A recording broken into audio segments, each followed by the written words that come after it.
بسم الله الرحمن الرحيم.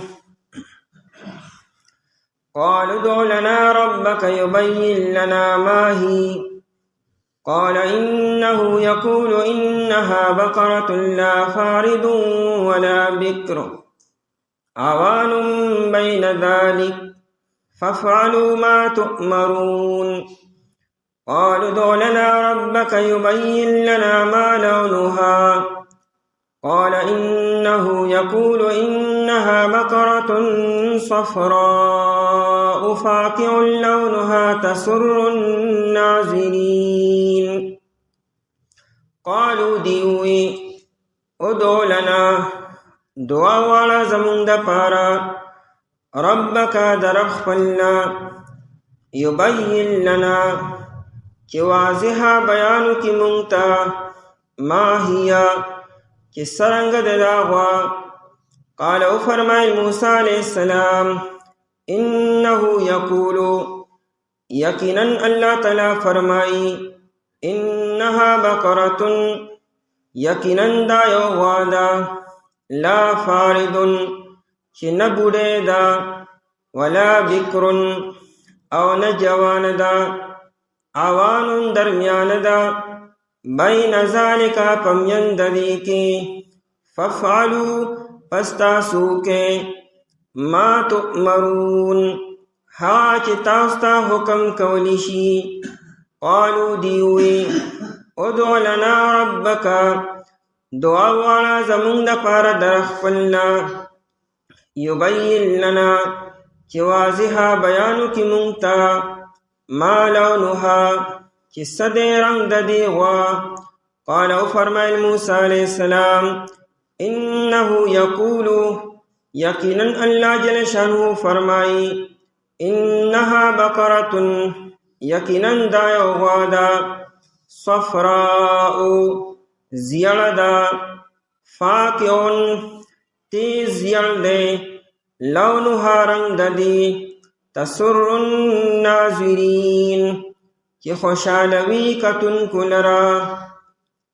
پدی دو آیتونو کے دا بنی اسرائیلو دا غوا متعلق دو سوالات تی او داغی جوابات تی. چکلا بنی اسرائیلو کے قتل شو او قاتل معلوم نو او بنی اسرائیلو دا موسیٰ علیہ السلام نا دا قاتل بارک معلومات طلب کرو.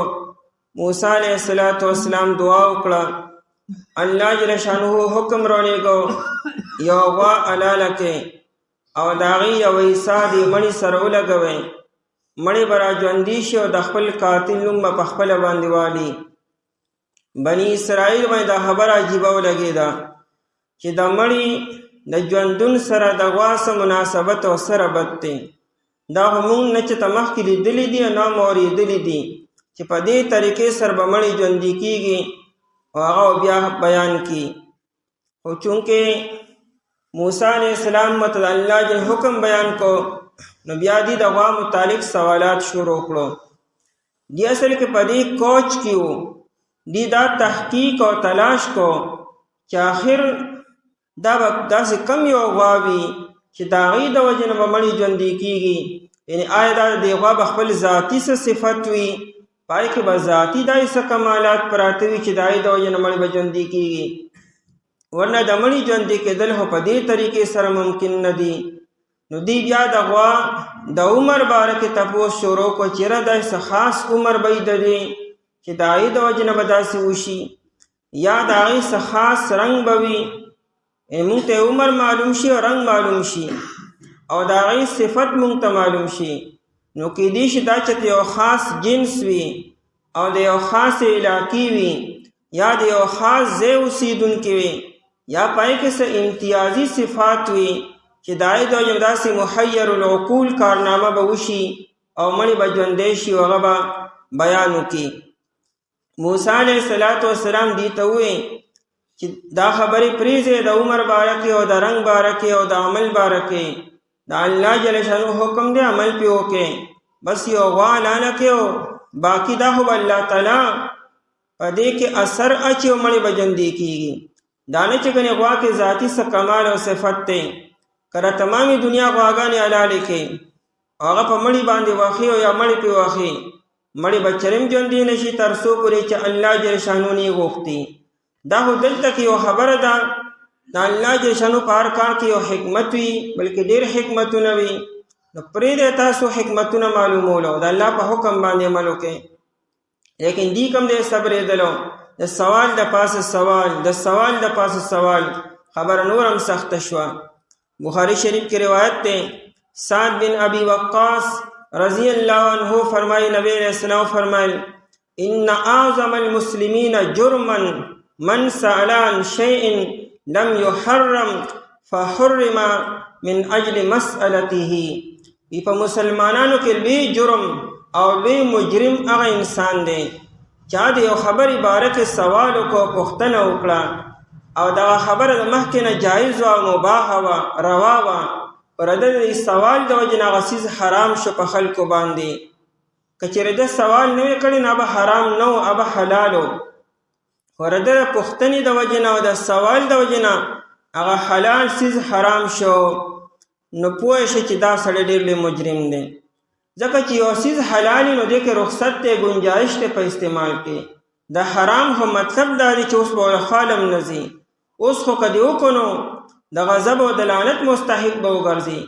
چې یو څیز د مخکې نه حلال را روان دی مباح او رخصت دی پکې، او ستا د سوال د وجې نه حرام شو نو قید ولګېده او پابندي ولګېده سختي راله دا ته ډېر لوی مجرم شي. لکه د نورو خلکو دپاره سختي شوه. د حدیث مطلب دا دی چې بلا وجې اسی فضول سوالات کول دی او څیز باره کې دا نه چې ګنې باقي تا ته یو مسله راغلې ده د علم او د تحقیق دپاره نه اسی فضول سوالات کې لکه دی بني اسرائیل فضول سوالات شروع کړو. دې ته ویل شوه غوا لاله کې اوس د غوا د عمر سره او د غوا د عمل سره او د غوا د رنګ سره اوس څه کار دی عملو کې وشي کارو. لیکن د دې د سوالاتو د وجې نه خبره سخته شوه. اسې که یو غوا په هغه زمانه کې په 3 دینار او په 3 درهمه کېده د دې د سوالاتو د وجې نه هغه خاص غوا شوه او بیا دې دومره ګران قیمت باندې واغسته چې دا یې سرمن د سرو ډکه شو نو بیا واغسته. قالو دی ووی چې کله دی پوه چې موسی علیه السلام موږ سره مذاق نه کوي او استهزا موږ سره نه کوي او ګپ نه لګي واقع دا حکم بیاني، بیا دی د غوا باره کې تحقیق شروع کو. قالو دی ووی ادعو لنا دعا وغواړه لنا زمونږ دپاره یعنې لاجلنا د وجې زمونږ نه چې مونږ ته معلومات وشي چې مونږ ته تحقیق وشي. ربک در خپلنا یبین لنا بیان واضح کولو توی بان یبینو بیان ظاهر کرنا واضح کولو ظاهرولو یبین چې واضح بیانو کې مونږ ته چې خبره مونږ ته بالکل واضح شي چې اشکال پکې پاتې نشي. لنا زمونږ دپاره اے موسی علیہ السلام ته الله جل شانو ته سوال وکړه دعا وکړه چې الله پاک مونږ ته دا خبره اسانه کړي. ما هیا د دې ما په ذریعه سره په عربی کې د یو څیز د حقیقت باره کې تپوس کی یعنی اصل میټر څه دی اصل حقایق څه دي. او دلته کې دی ما هیا نه مراد د دې غوا د عمر باره کې تپوس کو چې د دې عمر څه دی، آیا څه ماشومه ده که درمیانه ده که نه بوډۍ ده که بیا ډېره بوډۍ ده. ځکه څنګه چې د انسانانو عمر یې دارنګې د دې عمر وي، څنګه چې انسانانو کې مختلف مراحل وي په دې کې هم دا مراحل وي چې دا کم خاص عمر والا غوا ده چې د هغې د وجې نه دا کار به کېږي. نو ما هیا یعنې ما حالها و صفتها بیضاوي شریف وي چې د دې حال څه دی او صفت یې څه دی. موسی علیه السلام ولې جواب ورکړي او د خپل ځان نه ورکړي. موسی علیه السلام دعا وکړه فریاد وکړو الله جل شانه ته او الله جل شانه جواب راولېږو. هغه جواب موسی علیه السلام قوم ته بیان کو چې انه قال وی موسی علیه السلام انه بشک الله جل شانه انه کې داو ضمیر الله جل شانه ته راځي دی. یقول فرمایي وی الله جل شانه فرمایي دا موسی علیہ السلام بار بار تصریح د دی وجه کې ځان نیم لګیا د پیغمبر خبرم پورا 16 انی وی معمولی خبر انی. لیکن موسی علیہ السلام ته چونکه د خپل قوم عادتونه معلومو وی الله تعالی فرمایدا وی زه نه یم انه یقول بشک الله جل شانو فرمائی انها بقرتن چې بشک انها کې د هغه میرو د کمی غوا بارکه چې حکم شوی چې ان تذبحو بقره هغه غوا چې دا بقرتن یو غوا ده لا فارد ولا بکر چې هغه ډیره زیاته بوډۍ ده او نه تازه جوانه شوې ده، نه تازه جوانه ده او ځوانه ده او نه ډیره زیاته بوډۍ ده چې بوډۍ ته نږدې شوي. نو څه مطلب درمیانه عمر دی. لا فاردن فارد ډیرې زیاتې بوډۍ ته وي. کبیرتن او حرمتن ولا صغیرتن. کبیرتن حرمتن چې ډیره زیاته بوډۍ شوي وي ایته فارد ویل کېږي. فارد د فرض نه دی او د فرض معنی کټ کولو. د فرض ته ولې فرض وي؟ خلک وي دا فرض حکم دی، وي مونځ فرض دی، وي زکات فرض دی او وي حج فرض دی. نو دا فرض یو معنی کټ کول. دې ته دا فرض ولې وي؟ دې کې اس قسم احتمالي تمام احتمالات په دې کې کټ شوي وي. دا یو یقیني او دو ټوک حکم دی چې په دې کې څه نور څه گنجائش نشته، ځکه ته فرض ویل کېږي. او یا دا فرض په معنی د فریضه او مفروضي سری فرض کړی شوی نه مقرر کړی شوی، یعنی د الله جل شانه طرف نه مقرر کړی شوی. نو دا فرض یو معنی کټ کولو. دی غوا ته ولې دا فارض د کمې غوا چې دا غاښونه کټ شوي وي او پریوتي وي نو هغې ته بقرتن فارضن وي. د دې غوا دا غاښونه پریوتي او کټ شوي دي. دا کله کټ کېږي چې کله عمر سیوا شي. نو فاردن لا فاردن فارد بوډۍ، نو لا فارد بوډۍ نه ده، لا فاردن ډیره بوډۍ نه ده، یعنی مسنتن کبیرتن د حد نه زیاته بوډۍ شوې نه ده. ولا بکرن او نه جوانه ده. بکرن چې تازه او نوې جوانه شوي وي نه ته بکرن وي. دلته کې د بکرن نه مراد هغه غوا چې د هغې له بچي نوې پیدا شوي نه ته بکرن ویل کېږي. نو د دې دا غوا چې ده نو دا لا د بچي نه مخکې نه ده، بلکې د دې یو یا دو بچي پیدا شوي دي. روح المانی لیکي یو یا دو پیرې بچي پیدا شوي دي. نو بکرون هم نشوه، ځکه بکرون په زناورو کې هغې ته وي چې د هغې لا بچي نه پیدا شوي. نو د دې خو چونکې بچي پیدا شوي دي نو دا بکرون هم نشوه او فاردون هم نشوه. بکرون په دې کې د نویوالي او د اولوالي معنا پرته، یعنی نوی او اولو. لکه د سحر ته په عربي کې بکور وي او بکرتون وي، نو دا هم د ورځې اوله حصه او ابتدا وي. بکرتون نبی علیہ الصلوۃ والسلام دعا کړې ده اللهم بارک لامتی فی بکورها، اے الله زما د امت په دې سحر کې برکت واچي. د سحر په دې وخت کې برکت وي. کم کار چې د سحر وختي شروع شي هغه په ټیم باندې پوره شي، او کم کار چې بې ټیمه شروع شي بیا چرم نه پوره کیږي. نن تمامي دنیا غټې مسلې د معیشت دي، وجه ترتیب الټا شوی دی. 11 بجې به پاسي، 11 بجې بریک فاسټ وکړي او دا به ردي هغه ناشته وي، او بیا به د شپې تر 2 پورې تر 3 پورې به دوکانونه کولوي، بازارونه به کولوي، سحر مونځ هم لړو، ماخستن مونځ هم لړو. تمامي دنیا ترتیب الټا شوی دی. سحر وختي چې کم کار شروع شي هغه په ټایم باندې پوره شي. نبی علیہ السلام به چې سفر باندې تلو سحر وختي به تلو، او چې سحر وختي به لاړو بیا به د مینځ کې به نه وته، د 9 بجو ټایم کې 10 بجو ټایم کې به نه وته سفر باندې، بیا ماسپښین ته انتظار کو. د ماسپښین نه پس بیا وته. دا حج لای چې کله تشریف وړو نو نبی علیہ الصلوۃ والسلام د ماسپښین مونځ مدینه منوره کې وکړو، بیا په سفر باندې وته او مازیګر منظر ذوالحلیفې ته ورسېدو. ذوالحلیفه کې د مازیګر او د ماښام ماخستن او سحر مونځ وکړو، او بل ورځ بیا د ماسپښین مونځ چې ذوالحلیفه کې وکړو هلته نه بیا روان شو د حج دپاره. او نور عام سفرونه به یا سحر وختي کول او یا ماسپښین کې به کولو. اللهم بارک لامتی فی بکورها. نو بکرتون کې د نویوالي معنی پرته ده. د هر موسم نوې میوې ته عربی کې باکوره وي، چې کومه میوه نوې راله وي دا د موسم نوې میوه ده، هغې ته باکوره ویل کېږي.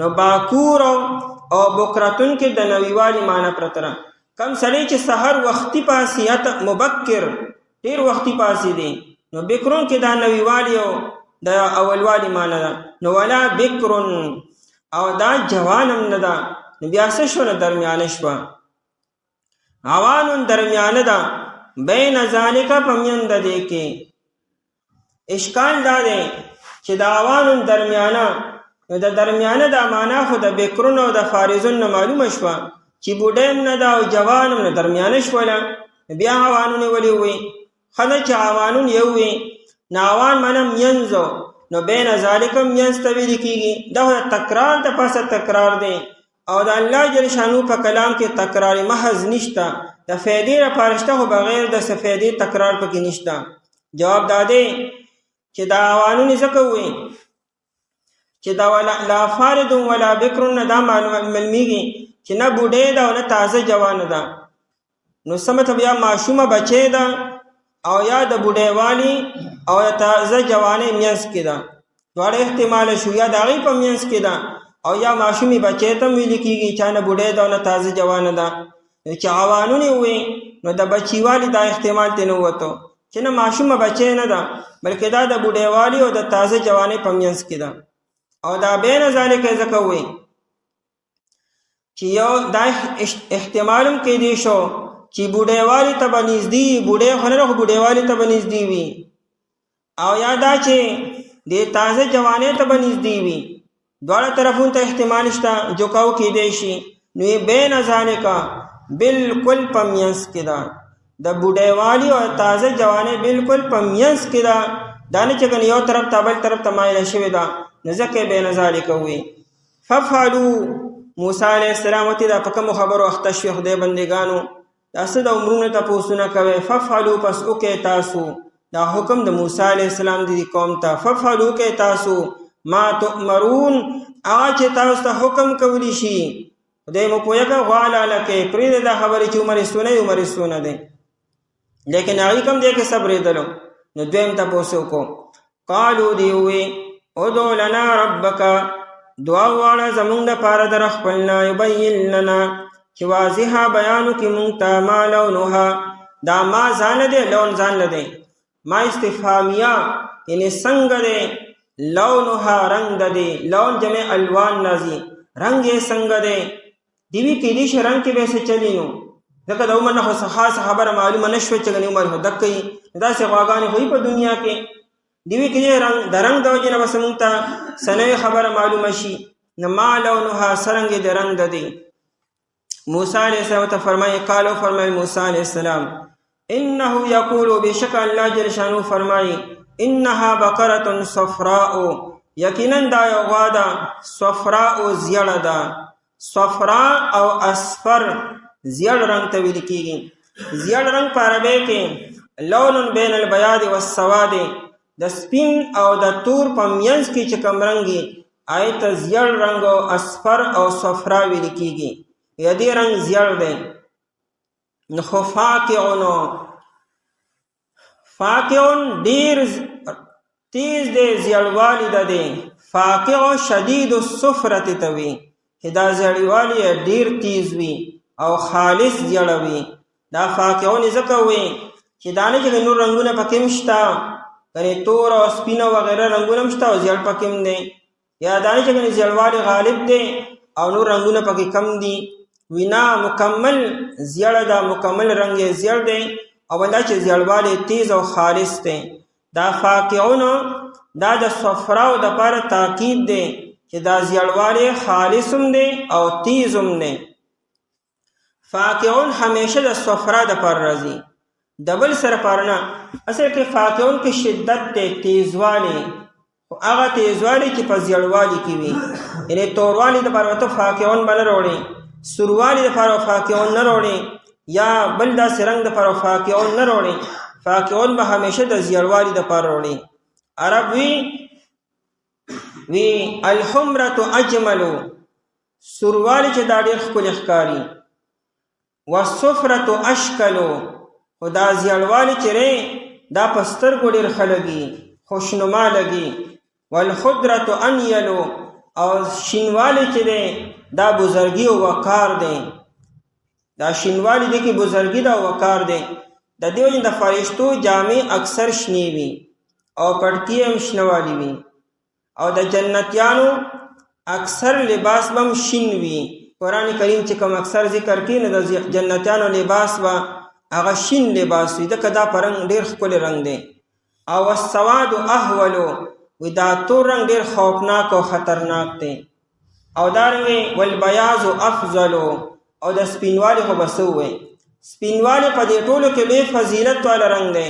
د دې وجې نبی علیه الصلاة والسلام به اکثر سپین لباس استعمالو، سپینې جامې به اچولې. دا مړي ته ولې سپین کفن ورکولی کېږي؟ دا بهترین لباس سپین دی، د دې نه زیات سپین لباس به نشي کېدی، بلکې کې نیک فالیم ده. څنګه چې دا سپین کفن د هر قسم د داغونو نه او د هر قسم د لکیرو نه او د هر قسم د داغونو نه پاک دی، دارنګه دا انسان هم د هر قسم ګناه نه پاک آخرت ته روان دی. دا یو قسم تفاعل هم دی، نیک فالیم ده چې موږ ته لباس هم سپین واچو، موږ له ظاهر بدن هم پاک کو، صفا کو، غسل هم له ورکو. نو امید د الله تعالی د ذات نه لري چې دی به د ګناهونو هم پاک شوي، ځکه دومره په سونو خلکو پې جنازه وکړه نو دی روان دی پاک آخرت ته. نو سپین لباس ډېر بهتر دی.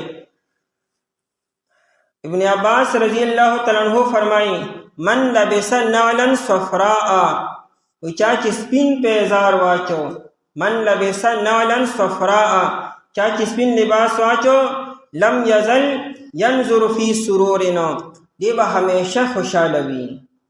اور بے پا دلیل کی دایت ہوئی چی فاقع صفراء فاقع لونها تسر الناظرین، نوی زر پیزار اچوے. علی رضی اللہ عنہ فرمائی کہ من لبس نعلا صفراء قل همه، سوک چی زیڑ پیزار اچی دا غمون بکم وی. روح البیان لکلی دی وی الخف الاحمر خف فرعون، وی سری موزی دا فرعون چولے وی. او الخف البیاض خف وزیره، او دا سپینی موزی چوی دا داغه دا وزیر دا حامان وی. او الخف الاسود خف العلماء، او دا توری موزی دا علماء موزی دی. او بیا روایت را نقل کړی دی چې نبی علیہ الصلوۃ والسلام توری موزی استعمال کړی دی. نو دا زیړوالی کې اسم هغه حسن سیوا دی. نو صفراء زیړ دی، فاقع تک زیړ دی، لونها رنگ دی، لونها رنگ دی خالص زیړ دی. او تسر الناظرین او خوشالوی کتونکو لرا. دا فاقعون او فقوعون په دې کې د شدت او د ډیروالی معنا پرتی د کثرت او د ډیروالی او د شدت معنا ده. دی بخاری کې روایت ده ابوبکر صدیق رضی الله عنه حج لته، نو په لاره کې یو زنانه ولیده، هغه د احمس قبیله وه او نوم یې زینب و. هغه خاموشه وه، خبرې نه کولې. ابوبکر صدیق رضی الله عنه کتل چې یاره ښځه ده او خاموشه ده، نو خیر وجه څه ده؟ ځکه دا خو د ښځې صفت دی چې دا به خامخا خبرې به کي، یا به ځان سر لګي او بل سر لګیا وي. دا هم لا ممکن ده چې ښځه او دا دې خاموشه وي، دا خو به یا ودی او یا به بیا مړی چې خبرې نه کي. تپوس وکړه دا ولې خاموشه ده؟ وایي دې منښته کړې ده چې زه به حج کوم په داسې حال کې چې خاموشه به یم، خبرې به نه کومه، حج به هم کوم د خاموشۍ حج به کومه. ابوبکر صدیق رضی الله عنه ته فرمایلو خبرې وکړه دا د جاهلیت منښتې دي، دا منښتې په اسلام کې نشته. هغه بیبي د ابوبکر صدیق څخه نه تپوس کی من انت، جیته او څوک یې؟ ابوبکر صاحب ته وی امرؤ من المهاجرین، زه د مهاجرینو نه یو سړی یم. هغې ته نه بیا تپوس وکړو په مهاجرینو کې څوک یې؟ ابوبکر صدیق صاحب ته وی من قریشن، په مهاجرینو کې د قریشو نه یم. په قریشو کې څوک یې بیا؟ نو ابوبکر صدیق انکې لسؤول، ډیر سوالونه کوي کنه، سؤول. نو فقوع او سؤول په دې کې د ډیروالي معنا ده. نو ابوبکر صدیق انکې لسؤول، ته ډیر زیات سوالونه کوي، ډیر تپوسونه کوي. بیا ته ابوبکر صدیق زه ابوبکر یم. ایته نه تپوس وکړو و دا مونږ چې الله تعالی په خیر باندې ساتلی او د جاهلیت نه الله تعالی رو باسلو، نو به تر کله پورې په دې خیر باندې باقی یو او کله موږ الله تعالی د شر نه ساتي بیا. نو ابوبکر صدیق سے وتو فرمایلو چې ترسو پر استاسو عمرا او حاکمان په خیر باندې تاسو هم په خیر باندې. نو ته موږ عمرا سوق دي ناغه تو فرمایلو چې ستا د قبیلی سردارانو مشران شته وی او وداستا حاکمان دي کنه چې ستا د کلی مشرانو ستا د قوم مشرانو ستا د ملک مشرانو اچ کله نیکانو صالحان یو انصاف ولوي نو په شرعیه بم خوي او کچراغي خراب شو او غي بدیانت پکې شروع شو تاسو هم بیا خراب یې. نو دې سغول او فعول پدې کې د ډیروالي معنا پرتره نو فاکون او فکون ډیرواله چې ډیر زړوي او شدت سره وي. لونو هارنګ د دې تسر الناظرین خوشالوي کتون کولرا. تسر د سرور نه دی، سرور هغه خوشاله ته چړه ته حاصل شي نه ته سرور ویل کی ورمه خوشاله دی. تسر الناظرین خوشالوي الناظرین کتون کولرا یعنی تعجبهم کتون کې چوتا ګوري په حیرانتیا کې پرې کې څونه ناشنا رنگ دی او ښکلی رنگ دی. وې دې او دعا وکړه زمونږ لپاره رب خپلنا چې بیانو کې مونږ ته چې سو مرد دیوا او فرمایل موسی علیہ السلام بشک الله تعالی فرمایي یقینا دا یو غوا ده چې نه ډېره بوډۍ ده او نه تازه جوانه ده درمیانه ده په میند دی کې پس وکړئ تاسو هغه چې تاسو ته حکم کولی شي. وې دې دعا وکړه مونږ لپاره رب خپلنا چې بیانو کې مونږ ته څه د رنګ د دیوا او فرمایل موسی علیہ السلام یقینا الله تعالی فرمایي بشک دا یو غوا ده زیړه ده ډیر تیز دی زیړ د دی زیړ رنگ د دی خوشالوي کتون کولرا. اعوذ بالله من الشیطان الرجیم بسم الله الرحمن الرحیم قالوا ادع لنا ربك يبين لنا ما هي إن البقرة تشابه علينا وإنا إن شاء الله لمهتدون. قال إنه يقول إنها بقرة لا ذلول تثير الأرض ولا تسقي الحرث مسلمة لا شية فيها. قالوا الآن جئت بالحق فذبحوها وما كادوا يفعلون. قالوا دیوی ادع لنا ربك دعا والا زمون د پاره درب خپلنا یبین لنا چې واضحه بیانو کې مونږ ته ما هي چې څرنګه ددا غوا ان البقره بیشک غواګانی تشابه علینا مشتبه شوی دی په مونږ باندې و انا بیشک مونږ ان شاء الله کچر الله تعالی غواړي لمهتدون البتہ ہدایت مندن کیو. قال او فرمائل موسیٰ علیہ السلام انہو یقولو یقینا اللہ جل شانو فرمائی انہا بقرتن یقینا دا یودا سوادا لا ذلول چن جوتی دا تسیر الارض چکل بکویز مکلرا ولا تسکل حرسا او نا ارٹی دا چو بکوی فصل لرا مسلمتن سلامت دا لا شیت فیہا نشت دے صداق پدے کے.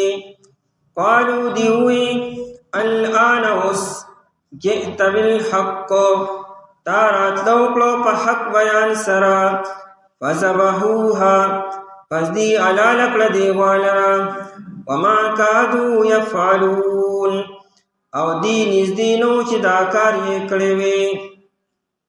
بنی اسرائیل دغوا پا تلاش کیو دا موسیٰ علیہ السلام نے دغوا بارکے دو سوالو نمخ کی اکڑو او یو سوال یہ پدی سبق کی کڑے دیں چی ردی غوا بارکے منتوائے چی دا محنتی دا او دا کار کسب کولی شی او کنا روغا پاتی شوی دا ځکه چې مونږه زیړې غواګانې او درمیانه غواګانې ډېر ولیدې.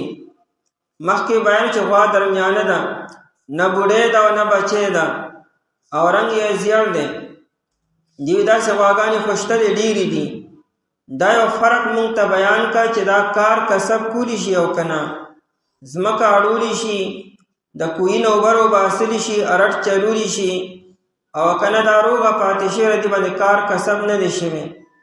موسی علیه السلام ورته وفرمیل چې یو خو دا چې په دې څه داغ نشته، دا ټوله د سر نه تر پښو پورې زیړه ده. دویم دا چې دې هېڅ قسمه محنت او کسب نه دی کړی، دا نه جوتي شوې ده چې یوې کولی شي، او نه دا ارټي ده چې ارټ ګرځولی شي او اوبه روباسلی شي. دا صحیح سالم او روغه پاتې شوې ده. بني اسرائیل چونکې دا غوا معلومه کړې وه، دوی ورته رسېدلي وو. د دې خبرې باره کې چې کله معلومات ورته وشو، نو دوی موسی علیه السلام ته عرض وکړو چې اوس مونږ پوره په خبره باندې پوه شو. بیا دوی لاړل، هغه ماشوم نه غوا واغسته.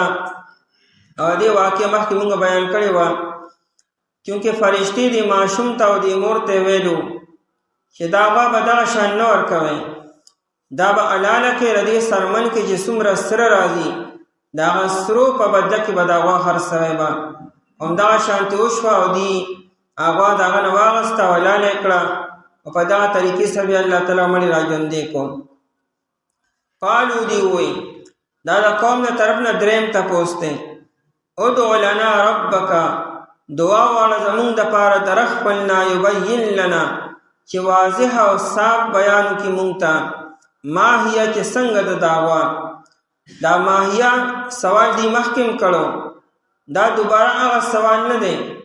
هلته تپوس د عمر باره کې و چې بوډۍ ده او که نه بچی ده.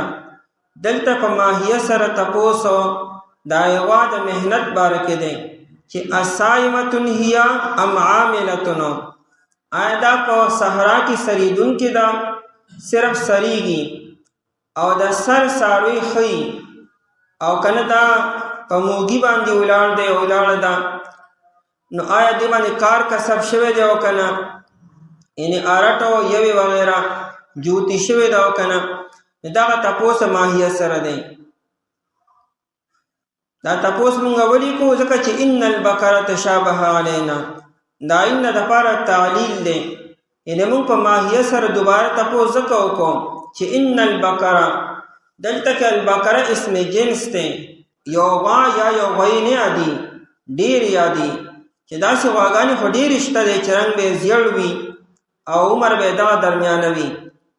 نو ان البقره، ځکه د بقر معنی غواګانې، دا نه چې صرف یو غوا. ان البقره بېشکه غواګانې چې اسم جنسي والو، تشابه علینا، مشتبه شوي دي په مونږ باندې، چې دا یو یادي که دغه یو یادي. وإنا إن شاء الله، مشتبه شي ولې دي؟ لکثرتها، ځکه داسې ډېرې دي. بني اسرائیل اصل کې دا غوا ته رسېدلي وو، خو دغه شان یو غوا به چې ته بله وه، نو دوی مکمل وضاحت غوښته. او بیا وإنا إن شاء الله، او بېشکه مونږه ان شاء الله که چېرې الله تعالی وغواړي، لمهتدون، خامخا مونږه هدایت موندونکي یو. یعنې که الله تعالی وایي موږ ورته ورسو. ان شاء الله د تبرک دپاره ووایي، یعنې په الله سره مدد حاصل کو. مفسرین حضرات ابو سعود لیکلی دي، وی لو لم یستثنو، دا نبی علیہ السلام فرمایي لو لم یستثنو، کدی دا ان شاء الله نه وی ویلې، لما بینت لهم آخر الابد، تر قیامته پورې به دي دا غوا نه وي موندلې. دا به الله تعالی پټه ساتله به او دوی ورپسې ګرځېدل به. خو دوی ان شاء الله وایي، نو الله جل شانو دا غوا دوی له ورکړه، او دا هم 40 سال بعد دوی ته میلاو شوې ده. ان شاء الله که چېرې الله تعالی وغواړي، لمهتدون، خامخا هدایت موندونکي یو الیها دغه غوا ته. ان شاء الله د جایز کار دپاره ویل پکار دي، یو جایز کار دی، غرض یې صحیح دی، نو د هغې دپاره ان شاء الله ویل دا مستحب او سنت دي. لمهتدون، خامخا هدایت موندونکي یو، هغه مونږ معلومه کړو. یا لمهتدون، مونږ خامخا لار موندونکي یو قاتل طرف ته. قاتل به مونږ ته معلوم شي چې دا څوک دی. لمهتدون، قال او فرمائے موسی علیہ السلام انه یقول بے شک اللہ جل شانو فرمائی انها بقرۃ یقینا دا یو غوا لا ذلول چې دا جوتی نه ده. ذلول اصل کې تابع کړی شوی ته مذللتون چې عاجز طبیعت وي او هغه محنت کش نه اته ذلول ویل کېږي. ذل نه دی او ذل کمزوري ته وي او ذلیل ته ذلیل ولې وي دام کمزوري کړی شوی وي. لا ذلول دا جوتی نه ده یعنې دې باندې محنت او کسب نه دی شوی. لا ذلول تثير الارض دا تثير الارض ولا تسقي الحرث دا صفتونه د ذلولون دي. وی دا داسې غواړه چې جوتی نه ده چې تثير الارض چې اړوي ځمکې لره یعنې کلبه کوي ځمکې لره. ځمکه اول جوتی شي عادت یې کی او بیا پې ځمکه اړیوي پې کی نو تثير الارض دا ځمکه نه اړي ځکه دا کار په دې شوی نه دی دا پریکټس او دا محنت په دې شوی نه دی.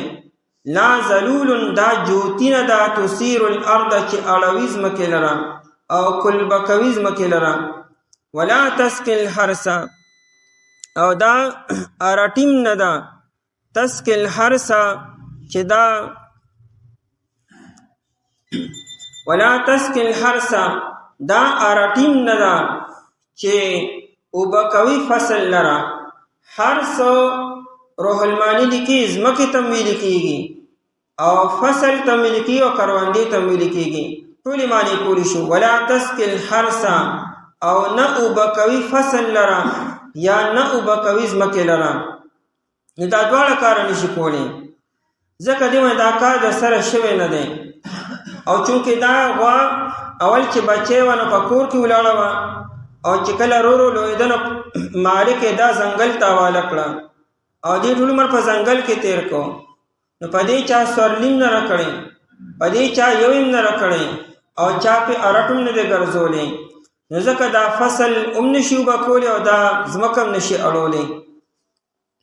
د دې ځای نه حضرت تانوی رحمه الله تعالی هغه دا استدلال کی چې دا غوی دی او دا غوا نه ده. دا یا غوا دي که غوی دي مفسرین حضرات پکې دواړه کوله دي. عام طور مفسرین حضرات معنا د غوا کی او حضرت تانوی رحمه الله او دارنګ شاه عبدالعزیز محدث دهلوی رحمه الله او امام ابو منصور الماتوریدی رحمه الله او در روح البیان رجحان دې طرف ته چې دا غوی دی او دا غوا نه ده ځکه دا یوې کولو او ارټ ګرځولو دا د غوی کار دی دا د غوا کار نه دی. لا ذلول صفتم د غوی دی ځمکه اړولو یوې کولو دا کارونه څوک په غوا باندې نه کي دا په غوی باندې کې دا مراد ته نه غوی دی. بیا اشکال دا راځي چې مخکې قرآن کریم بقراتون ویلی دی او بکر یې نه دی ویلی بقراتون خو مؤنث دپاره وي ای دا جواب کی چې بقراتون کې دا تا دپاره د مؤنث والی نه ده دا دپاره د وحدت ته د یووالي ده. دا تا چې وي په هیرې کې دا د مؤنث والی دپاره هم راځي او دا د وحدت د یووالي دپاره هم راځي. دا مؤنث والی نه دی مرادو بلکې وحدت مراد چې یو غوا ده. اعدام په دنیا کې هم دقه یووالی چې دا صفات پکې موجود دي. او دا نور مفسرین حضراتو هغې معنا د غوا کې چې دا مؤنث ده او دا غوی نه دی. هغې وي چې ممکن ده چې په هغه زمانه کې به خلکو دا یوې کول او دا ارټ ګرځولی په غوا باندې به هم کولو. زمونږ په زمانه کې زمونږ په عرف کې خلک په غوا باندې یوې نه کي او نه پې ارټ ګرځي لیکن هغه زمانه کې به خلکو په غوا باندې ګرځول به دا څه خبره ده. او هغې په دې بقراتون کې د اتا دپاره د مؤنث والي اخلي او د وحدت دپاره نه اخلي. دا مؤنث کې دا په دوه قسمه وي کله یو لفظ مؤنث وي لیکن معنی د مؤنث ني او کله یو لفظ مؤنث وي او معنی د مؤنث وي. لکه مثال طلحه شو نو د طلحه په هیرې کې تا شته دی خو دا مؤنث لفظي صرف لفظ مؤنث دی خو معنا خدا د یو سړي نوم دی سړی خو په لفظ سره مؤنث کیږي نه چې طلحه نوم شي نو سړی به مؤنث شي. طلحه بن عبید الله لوی مشهور صحابي دی. ابو طلحه انصاری مشهور صحابي دی. نوم طلحه دی نو لفظ مؤنث دی او معنی د مذکر ده. نو دا بعض مفسرین چې دا غوی مراد دی او څوک چې نه دا غوا مراد ده. بهرحال ولا تسقي الحرث او دا نه سیرا بکوي نو بکوي فصل لرا.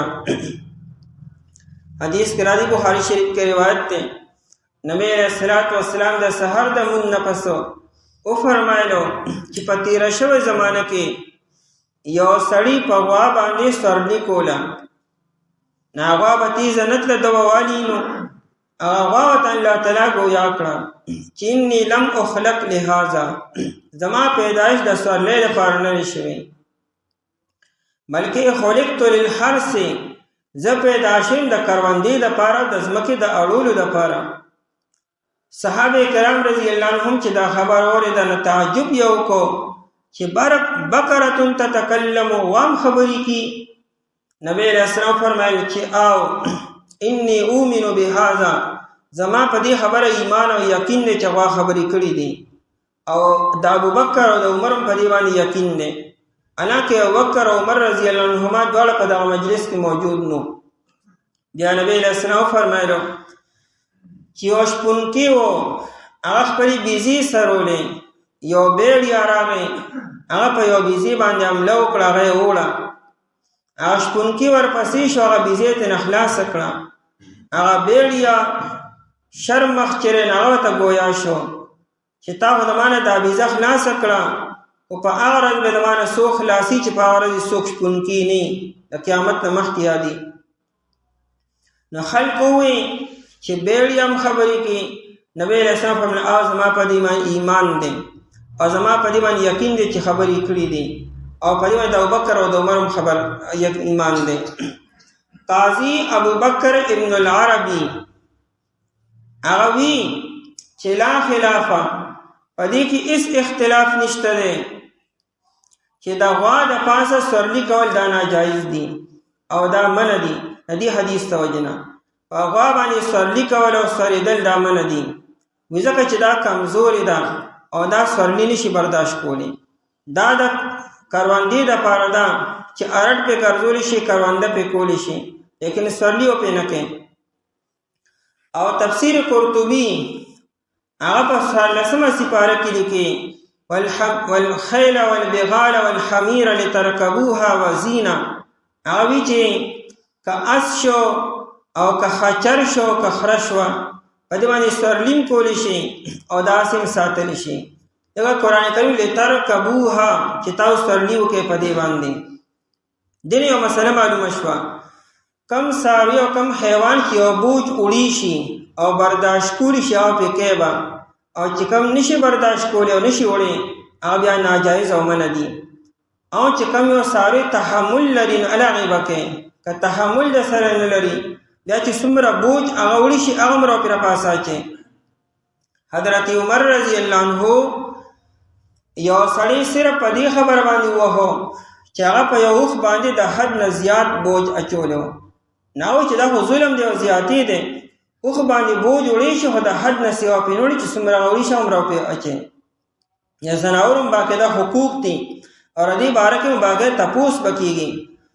ابوالدرداء رضی الله عنه د هغه یو اوښ د هغه نوم دمون ابوالدرداء رضی الله عنه ته یو پرې وی دمونه ویږه اصله چې سبا قیامت کې زما خلافو الله تعالی ته زما خلاف مقدمه پیش کی ګوره تا ما زیاتې نه دی کړې پتا ما د حد نه سوا بوج نه دی اچولی ګوره سبا قیامت کې ما راونه نیسي.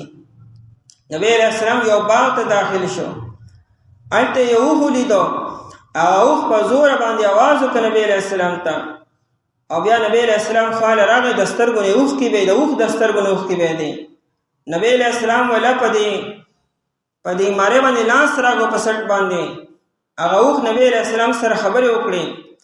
نبی علیہ السلام تپوس وکړو د دې اوښ مالک څوک دی وی پلانکې رایولې هغه راغی وی فرمایل الا تتق الله فی هذه البهائم تر دې زناور باره کې د الله نه یریږي دې اوخ ماته شکایت وکړو چې دې ماله غیا نه راکړي او ما باندې بوج د حد نه سیوا چی هغه سړی بیا اقرار وکړ چې واقعي داسې ده هغه اوخ نبی علیہ السلام ته ویل بوډا شوی موسو مخکې د ځوان ما بوج ډیر وړی شو او زما همت نشته دی ما اوسم اکه بوج اچي د زناور باره کې هم باقاعده تپوس کیږي نسائی کی روایت ته سنن نسائی کی نبی علیہ السلام فرمایا کہ چا یو چنچړه قتل کړه وی سبا قیامت کې الله تعالی وی دغه چنچړ به الله تعالی ته شکایت کی چې ته زماره د قاتل باره کې تپوس د ولې قتل کړې ما اصل کې حدیث کې دا الفاظ دي چې چا یو چنچړه قتل کړه د فائدې نه و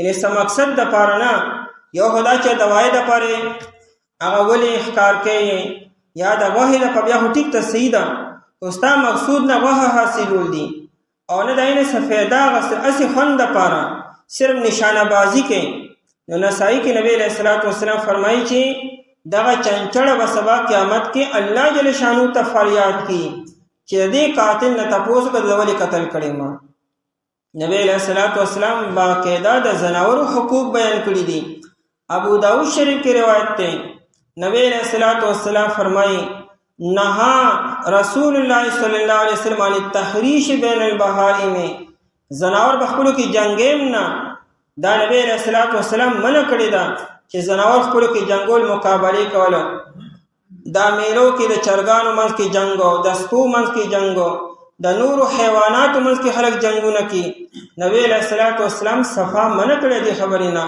نہا رسول اللہ صلی اللہ علیہ وسلم عن التحریش بین البہائم یو سفر کې نبی علیہ الصلوۃ والسلام قضاء حاجت لړو صحابو کته چې په یوونه کې مرغې وا داغي بچیو یو صحابي هغه بچی را کوس کړو هغه ځان سره روان کړی دي هغه مرغې رااله چې وې کته بچی خو نشتا د ونی نګیر چاپیر تاوی دا وې کته چې په لخر کې یو صحابي سره ماشوم بچی دي امرغې راته صحابي د پاسه تاویلتنا نبی علیہ السلام فرمایي ودا چا دی مرغې له تکلیف رسول دی ودا چا دا کار کړی دی یو صحابي چې دا ما دا چل کړی دی نبی علیہ السلام دا بچی وته واپس کا هغه بچی ته واپس کی خودو نبی علیہ السلام د صرف د انسانانو نه د زناورو باقاعده حقوق بیان کړی دي یو هغه زنانا چې هغه یو پیشو تړلې و بخاری شریف کې روایت ده هغه له خوراک او اسکاک ورنکو هغه د لږیو د تنجې لا سمړ شو نبی علیہ السلام فرمایي چې دا خلی ته صرف په دې خبر عذاب ورکړې شو چې تا یو حیوان کله قید کړو هغه له تا وبو خوراک او اسکاک ورنکړو نو په دې خبره ایت عذاب ورکړې شو نو ولا تسکل حرسا دغه واچون کې کواده او کوي دي کارونده په کول شي یوې په کول شي نو ممکن د موږ زمانه کې خلک په غوا باندې سورلی خاصب هم نه کې او کارونده په خلک نه کې لیکن غوي باندې کې او په هغه زمانه کې بهل کو په غوا باندې دا کار کو مسلمت لا شیت فیها نبی علیہ السلام یو او خلیدو هغه له چا په دې مخ باندې داغ ور کړو ابو داؤد شریف کې راته نبی علیہ السلام دا چا دا کار کړی دی ایمان لعنت ویل په انسان باندې چې کم انسان یو ساوی په دې مخ باندې داغ ور کی یا په مخ باندې وخی مسلمتن صحیح سالم ده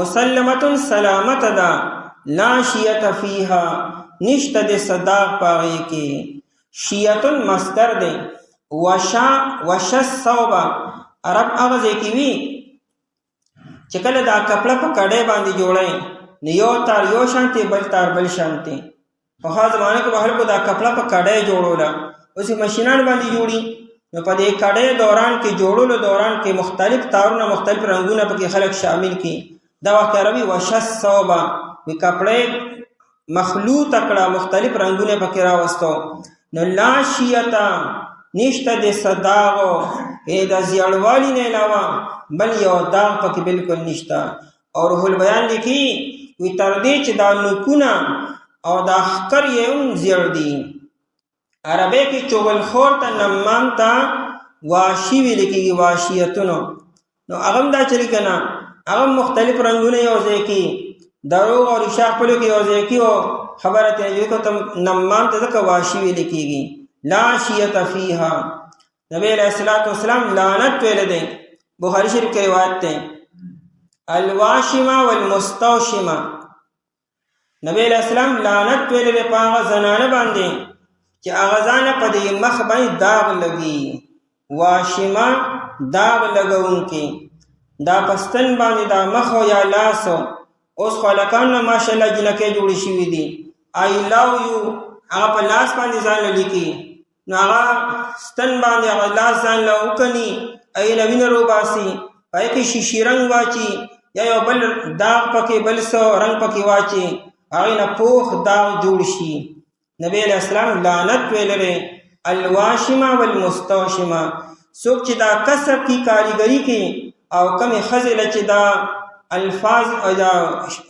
خالونه او دا داغونه جوړل کیږي پای باندې لعنت ته باقی دا عام داغونه کپپین باندې داخله سمنه نه دي که عام داغ او عام خالونه خلق په مخ باندې او یا په لاس باندې لګي نه کې سممانات نشته دي دا پاخه خالونه چې دی داغونه دا من دي لا شیت فیها نشتر صداغ فیها په دغه واکه قالو دی وی الان وسو الان یعنی هاذا الوقت په دی وخت کې چونکه اوادي معلومه کړي و چې کله دا خبره توی شو دی هغه شور شو چې وغام دک مکمل ده چې کومه هغه ماشوم سره لیدلې ده الان وسو جئت بالحق جئت تارا کلو بالحق په حق بیان سره د دې مطلب دا چې مخکې دروغ ویلو غني مخکې خبرې هم صحیح وي اوس مونږ ته خبره یقیني شو کنفرم شو چې غام پلان کېدا الان جئت بالحق بعض مفسرین حضرات وی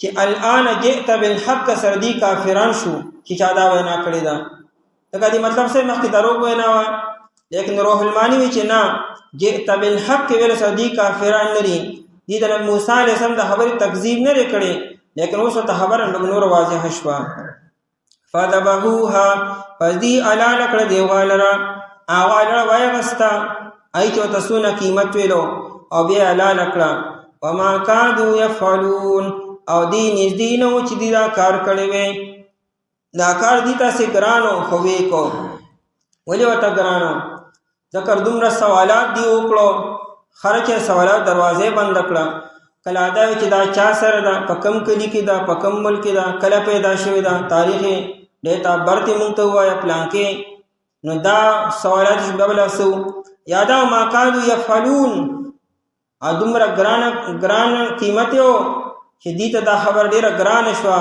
چې دا خو ډیر ناشنا قیمت دا وسو ورکیبا یا ما کادو يفعلون دیني چې دا کار کړی وي دې سره چې قاتل معلوم شو چې قاتل څوک دی هغه بیا قصاص غستی بم شو کنه اصل چې د لوی سردار زویګه وسره سکومنګا نه دا کار نږدې نو چې دی کړی وي لیکن چونکه خبره پخه شو مضبوطه شو نه هیره کې وکړو وې دې دعا وکړه موږ په درخپلنا چې واضح بیان کې مونږ ته چې سرنګ د داوا یقینا غواګانی مشتبه شوی دی په مونږ باندې او یقینا مونږ کچر الله تعالی وخت الهمها هدایت مندون کیو او فرمایل موسی علیہ السلام بشک الله تعالی فرمایي یقینا دا یو غادا چې نه جوتی دا چې کول بکوي زمکلرا اړوي زمکلرا او نه ارټی دا چې بکوي فصل لرا صحیح سالم دا نشته صدا پای کې وې دې اوستار اتلو کړو په حق بیان سره پدې الله لکړه دیوالرا او دیني دینو چې دا کاریه کړی وي بسم الله الرحمن الرحيم وإذ قتلتم نفسا فادارأتم فيها والله مخرج ما كنتم تكتمون فقلنا اضربوه ببعضها كذلك يحيي الله الموتى ويريكم آياته لعلكم تعقلون وَإِذْ قَتَلْتُمْ نَفْسًا او کلا چې تاسو وجلو یو نفس لرا فدارأتم پس تاسو جګړه واچولا فیها پبارد هاوکی والله مخرج الله تعالی ظاهرون کده ما هاسو کنتم تکتمون چې تاسو پټولو فقلنا پس منگوی ادربوه تاسو وحی دی مڑی لرا ببعضها پیوی سید دی غواسرا کذالک دارنگی یحیی اللہ الموتا جندی کوی اللہ تعالی مڑو لرا ویریکم او خیتا استا آیاته خپل نهی د قدرت لعلکم تاقلون د پارا دی چې تاسو د عقل نه کار واخلئ. په دې آیتونو کې د واقعې اولنۍ حصه بیانېږي. مخکې آیتونو کې چې کومه واقعه بیان شوه هغه د واقعې اخرنۍ حصه وه او په دې دوه آیتونو کې د واقعې اولنۍ حصه بیانېږي. اول بني اسرائیلو کې قتل شو، یو هلک رولګېدو خپل تره قتل کو د مال په لالچ کې او یا د هغه د لور په لالچ کې، او بیا دا مړی په بله محله کې وغورځو او دعوه یې په بل چا باندې وکړه او بیا مسله موسی علیه السلام ته راله. موسی علیه السلام دعا وکړه، الله جل شانو طرف نه حکم راغی دې ته وایي چې یو غوا حلاله کړئ او د هغې یو عیسا دې مړي سره ولګوئ، دا مړی به راژوندي شي، د خپل قاتل نوم به په خپله والي. بیا هغې سوالات شروع کړو او خبره ډېره اوږده شوه. د واقعې اوله حصه په دې دوه آیتونو کې ده او د واقعې اخرنۍ حصه مخکني آیتونو کې بیان شوه. یعنی آیتونو کې تقدیم او تاخیر دی. قرآن کریم چونکې د کیسو کتاب نه دی چې یو واقعه اول تمهید وتړي، بیا ابتدا بیان کی، بیا منځ بیان کی، بیا آخره کې بیان کی. دا د قرآن کریم یو انداز دی. کله د واقعې اولنۍ سمخ کې بیان کی، کله د واقعې اخرنۍ سمخ کې بیان کی، کله د واقعې د منځ خبرې راوالي، کله په ترتیب سره او کله بې ترتیبه. نو دلته کې د واقعې اولنۍ حصه آخر کې بیان شوې ده. بیا وجه څه ده؟ قرآن کریم دا انداز ولې اختیار کو؟ د هغې وجه دا ده چې د مخکې نه د بني اسرائیلو د هغې هغه خلاف ورزۍ بیانېږي چې دی همیشه د نبي په خبره باندې اعتماد نه دی کړی. که موسی علیه السلام ته یو خبره کړې ده، دی اول د خپل عقل نه کار اخیستی دی، په هغې باندې تنقید کړی دی، اعتراضات یې پرې کړي دي او بیا اخرې کې منلې ده. که موسی علیه السلام ته وایي دا د الله کتاب دی، وایي دا خو ګران دی، که وایي دا مال الله تعالی راکړه، وایي څه پته الله تعالی درکړی دی او که نه، وایي دا الله جل شانو خبرې وکړي، وایي څه پته په جناتو تا سره خبرې کړي. نو په هره خبره کې خامخا اعتراض کول او تنقید کولو، یعنې د نبي په خبره باندې اعتماد نه کولو، دا د بني اسرائیل یو عادت او یو طبیعت جوړ شوی و. د مخکې نه دغه خبرې را روانې دي. دلته کې مقصود د موجوده بني اسرائیلو ته تنبیه ده چې څنګه ستاسو آبا او اجدادو د نبي په خبره اعتماد نه دی کړی، نو ای د نبي علیه السلام بني اسرائیلو تاسو هم د نبي په خبره اعتماد نه کوئ، په نبي علیه السلام ایمان نه راوړئ څنګه چې ستاسو آبا او اجدادو نه دی کړی. مقصود دغه خبره بیانول دي. نو ځکه ان الله یأمرکم ان تذبحوا بقره د واقعې اخرنۍ حصې مخکې بیان کړه چې موسی علیه السلام تاسو وایي چې غوا حلاله کړئ، نو خو حلاله کړئ، خو تاسو سوالات شروع کړو نه په نبي م اعتماد ونه کو. مقصود چونکې دا تنبیه ورکول دي موجوده بني اسرائیلو ته، نو ځکه د واقعه اخرنۍ حصه مخکې بیان کړه. اوس که واقعه د اول نه بیان شوی چې تاسو مړی وکړو بیا دا وشو بیا دا وشو، نامقصودي خبره منځ کې مد شوې وه. په دغه بنیاد باندې د واقعه اخرنۍ حصه مخکې بیان شوه.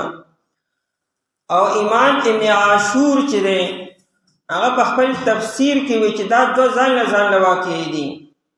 دا مړی ځان له شوی دی، اس قتلتم نفسا والا واقعه ځان له شوی ده او دا مخکې واقعه ځان له شوی ده، او دواړو باره کې قاتل نو معلومو، اختلاف پیدا شو، جګړه پیدا شوه او دواړه واقعې په یو ټیم کې شوي دي. نو موسی علیہ السلام ته واقع راغلی دا او موسی علیہ السلام د دواړو باره کې ویلي دي چې بس ټیک ته غوا لاله کې دواړه مسلې په دې طریقې سره حل شي. نور مفسرین حضرات چې دا واقع یو ده او په دې قرینه دا موجود ده چې په دې آیتونو کې به بعضیها راغلی دی. نو به بعضیها کې دا حال نه دی بقرې تر چې کوم بقره مخکې ذکر شوی ده نو واقع یو بل سره ولګېده. بهر حال وَإِذْ قَتَلْتُمْ نَفْسًا او کله چې تاسو قتل کړو نفسا یو نفس لرا قتلتم یې وی جمع د پاره ولې دا ټول خلکو قتل کړو قاتل خو یو د ترې زوی وو او خپل ترې قتل کړی دی. وَإِذْ قَتَلْتُمْ یو نه دا قتلتم نو دا د عربو یو عادت دی چې کله د قبیلې یو سړی یو کار وکړي نو خلک پوره قبیلې ته خبره منسوب کړي وی دا پلانکي قوم داسې کړي دي او پلانکي قبیلې داسې وکړو. نو د یو سړي خبره پوره قبیلې ته او پوره قوم ته منسوب کیږي. دلته قاتل یو دی او نسبت یې تمام بني اسرائیل ته شوی دی. وایس قتلتم نفسا بل دا چې ټیک ته یو سړي قتل وکړو خو تاسو ته باقاعده د پوره قوم مسله جوړه کړه. ټولو خلکو پکې دلچسپي واغسته په سوالاتو کولو کې او په تنقید کولو کې چې دا عمر څنګه دی او دا غاښونه څنګه دي او دا پلانکې څنګه ده. نو پورا قوم په دې کې حصہ واغسته وایي پورا قوم دا کار کړی دی. وَإِذْ قَتَلْتُمْ نَفْسًا او کله چې تاسو قتل کړو یو نفس لره فَادَّارَأْتُمْ فِيهَا نو دا قتل نه پسو فَادَّارَأْتُمْ تاسو جګړه واچوله فِيهَا اے فی شانها دغه مړی بارکه دغه نفس بارکه. تدارعتم اصل کې دی دا تدارعتم هغه تا دارشه دل په دل کې مدغم شین فدارعتم اصل کې معنا دی دا راځي چې د یو خبره په بل باندې ورچول او د بل خبره په بل باندې ورچول ان د یو بل خبره رد کول او دفع کول دې تدارک ویل کېږي. نو فدارعتم جلالین شریف ولوی تخاصمتم تاسو جګړه واچوله فیها دغه مړی بارکه چاوی دا د وجل دی چاوی دا هو وجل دی چاوی دا دغه یو وجل دی په یو بل باندې بغیر تحقیق او بغیر ثبوت تهمتونه لګولو مو دا وینا فدارعتم والله مخرج لیکن الله تعالی چې احکار کون کې دی مخرج مظهر مخرج معنی ریستون کې نو معنی ظاهرون کې یو سیز چې دنه نو پټي چې کله روز نو ښکار شي او ظاهر شي. قاتل ځان پټ کړو د شپې په تیاره کې قتل کو په تیاره کې بل دی ورځو نار سپټ شو نو الله تعالی ظاهر کړو درنا روزي په شانته ما ها سکنتم تکتمون چې تاسو پټولو چې قاتل هو پته ونلګي لیکن الله تعالی ظاهر کو. نو فقلنا پس مونږ وای موسی علیہ السلام ته واقع رااله موسی علیہ السلام دعا وکړه مونږ ته چلو هو چې داسې اسه وکي بیا دی هغه ته ورسېدلو هغه د ماشوم او د مور نه واغسته او بیا دی الا لکړه او د غوای وېسه دی راوغسته ادي دی مړی سره واله دا مړی راځوندې شو را پاسې دو حدیث کې راځي چې دا د مړې درګونو نبی نه بيدا او چې قتلنی فلان و فلان د دې پلانکی قتل کړي ما دا نومونه واغستو او بیا دې پریوته مړ شو. دې باره کې دوه کول دي یو کولدار چې دا مړی تازه ولا چې دی غواره پیدا کړه روح المانی دواړه کول لیکلي دي. یعنی یو کولدار چې کله دا مړی وشو دا لا پکټ باندې پروتو او دلته کې موسی علیہ السلام ته واقع رااله او موسی علیہ السلام دعا وکړه او دغه باره کې تلقین شو. دی سوالات کول او دی دوران کې هغه بیا را پیدا شو نو بس مړی لا تازه او وای دی لاله کړه ویسه دی مړی سره واله. لیکن عام طور مفسرین حضرات چې دا سلوه کال بعد دا وادي معلومه کړی ده نو بیا سلوه تو کال پورې دا مړی کمزو نو ظاهر خبره ده چې دا مړی دی دفن کړی دی. نو بیا یو کولدار چې دا وای ویسه دی قبر سره والده روح المانی دام لیکلی دي چې دا وای ویسه دی قبر سره واله او مړی د قبر نه وروته او خپل قاتل نوم واغستو. لیکن روح المانی چې والازهرو وی ظاهر خبردار او صحیح خبردار چې دا غوا د عیسی چې را دا د مړي بدن سره لګولې شوې ده. نو کچره قبر سره لګولې شي بیا خو د مړي بدن سره نشوه، نو بیا دی دا قبر کشایی کړې ده او مړی د قبر نه راایستلی دی او د هغه بدن سره هغه عیسی لګېدلې ده او بیا هغه خپل قاتل نوم هغه اخیستی. او قبر کشایی چې ده دا په مخصوص صورتونو کې ټیک ده، په خاص صورت کې، لیکن عام طور جایز نه دی. یو سړی چې یو پیره مړ شو او دفن شو نو بیا روباسل دا جایز نه دی، صرف خاص صورتونو کې. دا په عوامو کې دا خبره مشهوره ده چې ځمکې ته حواله کو امانت په طور باندې، دا د عوامو خبرې دي. هر یو مړی بس قبر ته لاړو بس لاړو، یا به د قیامت پر ورځ پاسي. بیا دغه کمې سیوانې ده دې باره کې مفسرین حضراتو ګڼ اقوال دي. یو دا چې دا جبه د غوا دا جبه یې د مړي سره ولګوله هغه بیا پاسېدو.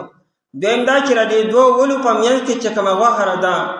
دریم دا چې عجب الذنبو د لکۍ دا ویښ چې دی، دا لکۍ چې په کوم ځای کې راخیږي او راوتې وي، دا هغه ځای کې ویښ کې چې کوم اډوکې دی دې ته عجب الذنب ویل کېږي. هغه او بل حدیث کې راځي ابن ماجه کې روایت دی چې انسان یا یو حیوان کله مړ شي دی خوري شي، لیکن دا اډوکې نه خوري کېږي. او سبا قیامت کې چې الله تعالی مړي ژوندي کړي د دغه اډوکې نه به هر مړی هغه واپس ژوندي کېږي. د دغه اډوکې نه هغه ورسره وارد او دا مړی را ژوندی شوی دی. هغه بیا د خپل قاتل نوم اخیستی. بیا موسی علیه السلام هغه قاتل نه قصاص اخیستی، په هغه قصاص جاری کو. او حدیث کې راځي چې د هغې نه پس قاتل د خپل مقتول د میراث نه همیشه لپاره محروم شو. اینه مخکې دا قانون چې قاتل د مقتول میراث به ورته میلاویږي، لیکن چونکې دې هلک په دې لالچ دا قتل کړو چې ما ته میراث میلو شي، دا وجې نه موسی علیه السلام دغه قاتل د میراث نه محرومه کو. نبی علیه السلام وفرمیل چې ما ورث القاتل بعد صاحب البقرة، دغه سړي نه بعد بیا قاتل ته د میراث کیسه میلو نه شوه. او زموږ په شریعت کې دا حکم دی او قانون دی چې قاتل به د مقتول د میراث نه همیشه لپاره محرومه وي، که دی پلار دی او که رور دی، که بیبي ده او که مور ده او که بل څوک ده. ځکه خدشه پیدا شوه چې کیدی شي دا قتل ده په دې نیت کړي چې دا هسې نه مري راشه ما ته زر میراث کیسه میلو شي، نو چې د میراث نه یې محرومه کړو نو قتل به بند شي. باقی دا چې که دا قتل خطاً شوي او که دا نسیانن شوي، نه که کچره قصدن قتل کړی دی، که خطاً یې کړی دی او که نسیانن یې کړی دی، خو مقتول میراث کې به قاتل ته حصه نه میلاویږي. البته زموږ امام ابو حنیفه رحمت الله علیه وی کچره فرض کا دا مقتول باغی و، قاتل چې دا مقتول قتل کړی دی دی باغی و، د بغاوت د وجې نه قتل کړی دی، یعنی یو ټوس وجه شته د قتل لپاره چې د بغاوت خبره ده. بیا زموږ امام ابو حنیفه رحمت الله علیه وی چې قاتل چونکې حق بجانب دی، دا قتل پکارو چې باغی شوی دی یا مرتد شوی دی، د بغاوت د وجې نه قتل کړی دی، بیا قاتل ته به حصه میلاویږي. لیکن امام شافعي رحمت الله علیه چې نه، بیا به ورته حصه نه میلاویږي. باقی دا دی اشکال دا دی چې د مقتول په بیان سره موسی علیه السلام څنګه په قاتل باندې قصاص جاری کو. مطلب مقتول خپل بیان وکړ چې د پلاکی قتل کړی ما، نو په دا بنیاد څنګه قاتل هغه قتل شو. یعنی د قتل لپاره او د قصاص لپاره خو گواهان پکار دي، دو گواهان پکار د موقع، او یادا چې قاتل په خپل اقرار وکړي چې دا کار ما کړی دی، بیا به د قاتل نه به موږ قصاص اخلو. دلته هم مقتول بیان کړی دی او گواهان نشته دی او قاتل اقرار هم نه کړی. جواب دا دی چې ممکن ده چې قاتل په خپل اقرار کړي چې کله دومره غټه واقعه وشوه چې مړی را بیدار شو او را ژوندی شو 40 کاله بعدو، هغه د خلکو مخکې د قاتل نوم واخیستو، نو قاتل به څنګه اقرار نه کړي؟ نو قاتل اقرار کړی دی، نو د اقرار په بنیاد باندې د قاتل نه قصاص اخیستل شوی دی. بخاری شریف کې روایت ده. یو صحابي او دغه یو وینځه وه، هغه بیزي بوتل وې صحرا ته.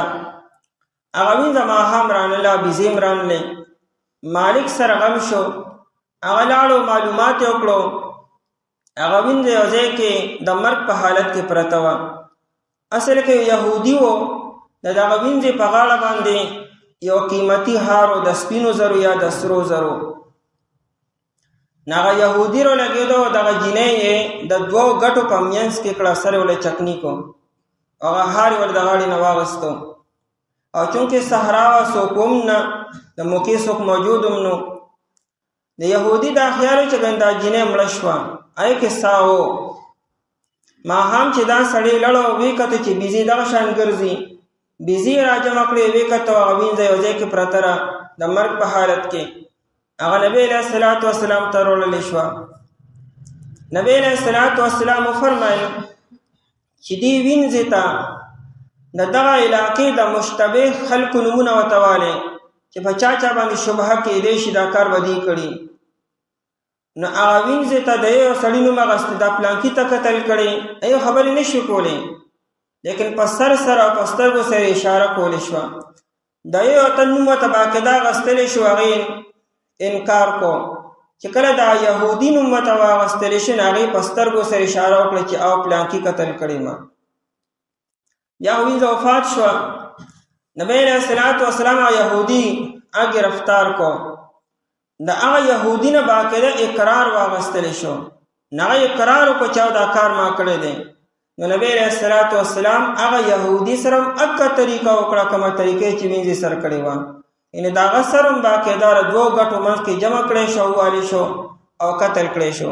هسې مسله دا ده چې لا قود الا بالسیف، د قاتل نه به قصاص مونږ په توره سره وو. قاتل چې په کومه طریقې سره مقتول قتل کړی دی، هغه طریقه به مونږ قاتل سره نه کوو چې ګنې د هغه به سره مونږ د دوو ګټو منځ کې چکني کوو به، یا په اره باندې څوک حلال کړی دی یا بل څه یا بل څه، صرف قصاص په تورې سره دی. نو دې یهودي سره دا کار ولې وشو؟ نو یو جواب خدا دی چې دا لا قود الا بالسیف حکم لا نو راغلی چې ګنې قصاص په تورې سره دی. داینه مخکې دا وه چې وجزاء سیئة سیئة بمثلها، یا وان عاقبتم فعاقبوا بمثل ما عوقبتم به، چې څنګه د سر کړي اشر ورسره وکړئ هغه هم دا چې ورسره وشو. او یا ښه جواب دا دی چې نه، دې یهودي دهشتګردي کړې ده، فساد یې خور کړی دی او پوره یو لوی دهشت ډېر خطرناک قتل شوی دی. نو چونکې دا دغه سټیټ چې دی نو خود بیا هغه مدعي شي. په قتل کې یو دا چې د مقتول ورثه مدعیاني، یو دا چې سټیټ خود په خپله حکومت په خپله مدعي شي. بیا په 780 کې بیا حکومت په خپله مدعي وي. دلته کې ریاست مدینه چې را په خپله بیا مدعي شو د قاتل خلاف، او په دې کې بیا قاتل سره بله طریقه م اختیارول شي، یعنې زجرن او توبیخا هغه خطرناک او عبرتناکه سزا ورکول شي. نو دغه یهودي له چې دا کم سر چکني کړی شوی دی، دا صرف د قتل د وجې نه دی یو دهشت خور کړی دی، یو خطرناک قتل یې کړی دی، هغه بنیاد هغه سره دغه معامله شوې ده. نو څنګه چې دې واقع نبی علیه السلام د دغه قاتل نه باقاعده اقرار اخیستی دی، هلته کې موسی علیه السلام دغه قاتل نه باقاعده اقرار اخیستی دی، هغه اقرار کړی دی او د هغې نه بعد هغه نه قصاص اخیستلی شوی دی. باقي دا مسله ده چې دا بیان نظر زمونږ ملک چې کوم حیثیت ورته حاصل دی، دومره مضبوط بیان نظر هم نه دی. یعنې دا نه چې د بیان نظر په بنیاد به خامخا د قاتل نه به قصاص اخلو یا قاتل به خامخا پانسي کوو به، چونکې عام طور یو سړی چې د مرګ په حالت کې دروغ نه وایي، اصل کې یو سړی آخرت ته سم روان دی، نو غالب ګمان دا چې دی به دروغ نه وایي، نو ځکه دې له حیثیت ورکولی کېږي. باقي صرف په بیان نظر سره، یعنی سړی د مرګ په حالت کې هغه یو بیان وکړو چې د پلانکي وجلې ما، نو صرف په دې بنیاد باندې قاتل له پانسي او دغه قصاص نشي اخیستلی تر څو چې هغه په خپله اقرار نه کړی او یا دوه ګواهان د موقع موجود ني. بهرحال د موسی علیه السلام دغه اقرار واغستو او بیا په باندې قصاص جاری شولو. نو فقلنا اضربوه ببعضها، پس مونږ وې اضربوه تاسو واخې دی مړی لرا اضربوه یوې مخکې نفسا ذکر شو نفس مؤنث ته پاره وې کې اضربوها ویل پکارو اضربوه یوې دلته کې دا نفس په معنا د قتیل سره دی یا په معنا د شخص سره دی نو ځکه د مذکر ضمیر راغی واخې تاسو دی مړی لرا به بعضها په یوې سي د دی غوا سره د دې مطلب دا نه چې دا مړی په دوه کسونی سره لاس خپل او دی غاله وخیره وخیر زنګوي بلکې د غوا یوې سره والے هغه یا د غوا یو کترا یا یو ډوکی بل سره والے او د مړی سره جنګوي د مړی به احترام کو څنګه چې د ژوندۍ انسان احترام دی دا شان د مرګ نه بعدم د مړی احترام دی دا ولی په قبر باندې د ناستې نه من راغلی ده په قبر به د پاسه نه کینی دا نه چې دا نصاب بندیږي د مړي وجه دار چې دا دغه بې حرمتي ده بې احترامي ده نبی علیہ الصلوۃ والسلام فرمایي کدی ناس انسان ته دا معلومه شي چې د قبر د پاسه په دې ناس ته کې څومره ګناه دی دیو د سکروټ کو د پاسه کینی خو د قبر د پاسه وکیننی دومره بې حرمتي ده او بې احترامي ده د مړي د مړي احترام دی دا مړی چې کله لامبې نه یو به تړمې بکې نه ډېرې یخې نه ډېرې ګرمې نه دا نه چې ګنې دغه ساړه کېږي یا ګنې بدن یې خوږېږي په اصل کې څنګه چې ژوندی انسان په متوسط او په نرم اوبو باندې او په تړم اوبو باندې لامبي دارنګې د مړي دقه قدر او احترام دی نو دا نه چې دا مړی به وزنګوي په دې غوا پورې بلکې د غوا یو حصه به راوالې او دې مړي سر به ولګوئ اضربوه تاسو وهئ دې مړي لره ببعضها ببعضی سید د غوا سره کذالکم دارنګي یحیی الله الموتى قرآن کریم نتایج ذکر کی څنګه چې دی واقع کې الله تعالی د مړي راځوندې کو دا رنګ الله جل شانه به دا تمام انسانان د قیامت پر باندې ژوندې کیبا او دلته کې خدانه چې د غوا په وجه دا ژوندې شو حکم خدای الله تعالی او د دی واقع تمامي دنیا د غواګانې اعلان کې او دغه د هر اندام یو مړی سره لګي مړی برا پالسي د الله په حکم سره برا پاسي دا په ظاهره کې د سبب په درجه کې وو چې د خلکو د زړونو نه دغه د سخي محبت مکمل وزي دا کار وشو کذالک دارنګ یحیی الله جندکی با الله تعالی الموت مړو لرا د قیامت پر ورځ باندې ويريكم آیاته او خي تاستا آیاته نه د قدرت خپلې لعلکم تاکلون د پاره دی چې تاسو پوه شئ چې د عقل نه کار والے او عقل نه کاردارې چې د پیغمبر په خبره کې چو چرا مکوي د پیغمبر په خبره کې تاخير مکوي پیغمبر چې سوي په باندې عمل کوي که تاسو عقل مانی او کنه مانی تاسو عقل بسو مانی پیغمبر الله تعالی چې سونه عقل او سونه فهم ورکړي وي دونه تاسو کوم ځای کې د پیغمبر په خبره باندې عمل وکړي تاسو مثال د ماشومانو دی د پیغمبر مثال د بالغ انساني معشوم د بالغ انسان په کارونو کم ځای پوهیږي خلک معشوم ته سوي چې بچي لوی شي په خپل پوه شي هغه به څه جواب ورکړي معشوم ته هم دی چې بچي لوی شي ډیر څه بزده کې دارنګ تاسو معشومان یې دی وخت کې خو خياران کېږي بکلا بالغان کېږي بکلا چې کله د ظاهري سترګې پټي شي او د زړه سترګې کولو شي کله قیامت به ان شاء الله تاسو بالغان بم شي او خياران بم شي او کله چې تاسو قتل کړو یو نفس لره پس تاسو جګړه واچولا په بار دکې الله تعالی ظاهرون کې دی آسو چې تاسو پټولو پس وې مونږه چې تاسو وه دې مړی لره په یو یې دی واسره دارنګي ژوند کوي الله تعالی مړ لره او خي تاسو ته نه د قدرت پني د پاره دي چې تاسو کله کارواله بسم الله الرحمن الرحيم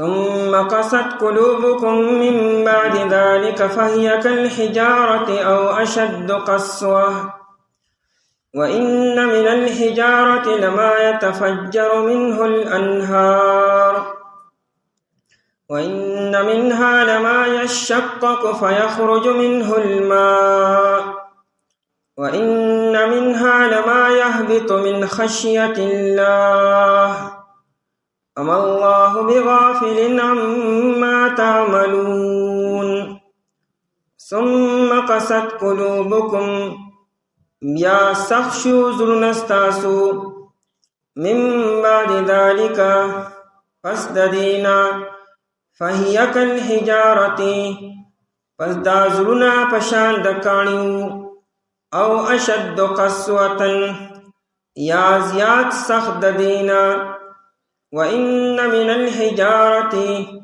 او یقینا بعضی د کاڼونا لما يتفجر همها آدی چی بهیگی منه الانهار دهائنا نهرنا وان منها او یقینا بعضی د کاڼونا لما يشقق همها آدی چی اچوی فيخرج منه الماء پس راوزی دهائنا اوبو وان منها او یقینا بعضی د کاڼونا لما يهبط همها آدی چی ارغڑی من خشیت اللہ د وجه د یرد اللہ تعالینا وما الله بغافل او ند اللہ تعالینا خبر عما تعملون دہا سنا چی تاسوی کوئے آیت مبارکہ کی بیان دے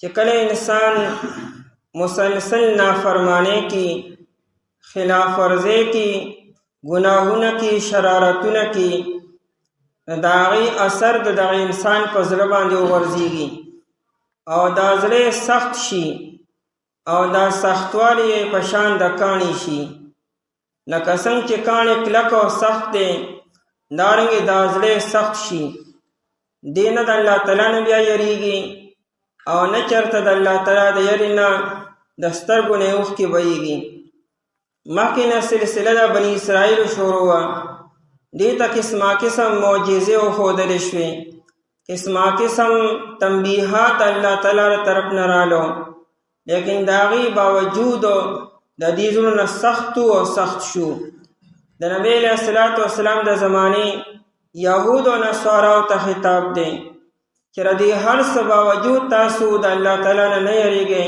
په نبی علیه السلام باندې ایمان نه وروړئ د هغې وجه څه ده دا مسلسل شرارتونه مسلسل نافرمانۍ چې د هغې د وجې نه زړونه سخت شوي دي او د دومره معجزاتو او تنبیحاتو باوجود تاسو ایمان نه وروړئ ثم قست قلوبکم دا ثم د پاره د استبعاد راځي یعنی داسې نو پکار دا خبر ډیره بعیده ده یو انسان چې ځان ته انسان وي او د ما په سینه کې زړه دی دونه دا زړه دومره سختي دي شي چې داسې قسمه واقعات اوري دا کم واقعات چې مخکې بیان شو چې ستاسو بني اسرائیلو کې د بعضو نه خنزیران جوړ شو د بعضو نه شادوګان یو مړی الله تعالی را ژوندی کو او هغه د خپل قاتل نوم واغستو او دارنګې الله جل شانهو ستاسو د پاره په میدان تیح کې کوم انعامات جاری او ساری کړو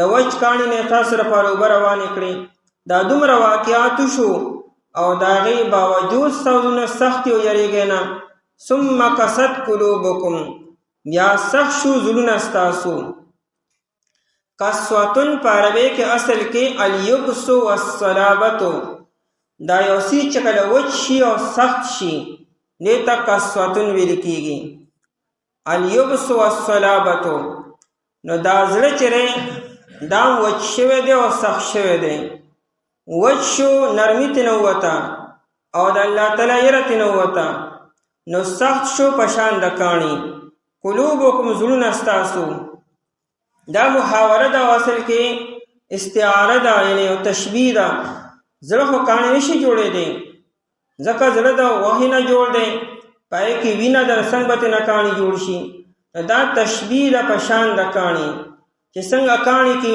اوبه نه وي نمي نه پکې نه وي شینکې پکې نه وي اثر د حیات پکې نه وي دارنګې دا زړه چې د غوښې نه جوړو د وینې نه جوړو هغه هم په شان د کاڼي شو او څنګه چې په کاڼي باندې خبره اثر نه کړي دارنګې په دې زړه باندې خبره اثر نه کړي نو مقصود دا دی چې دا زړه نصیحت نه لي یریږي نه خبره نه مني واعظ او نصیحت پې عمل نه کړي او اثر نه کړي قلوبکم زړونه ستاسو اګوره اعتبار د زړه دی.